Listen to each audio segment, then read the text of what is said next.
મિત્રો, આ ચોમાસામાં જો તમારે તમારી તંદુરસ્તીને જાળવવી હોય તો આ કાળા મગ છે, કાળા મગનું સેવન અચૂક કરજો. આને મેં બગડે નહીં એટલા માટે થઈને આવી રીતે બોટલમાં પેક કરી દીધા છે. બોટલમાં પેક કરી રાખવાથી લાંબો સમય સુધી બગડશે નહીં.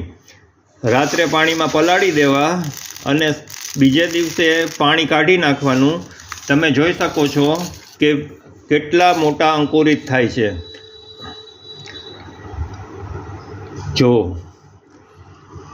ખૂબ જ સરસ રીતે અંકુરિત થઈ જશે અને ખાવામાં પણ એકદમ મીઠા હોય છે.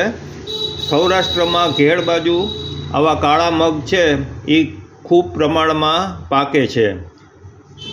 Thank you. વિડીયો સારો લાગ્યો હોય તો લાઈક કરજો અને શેર કરજો.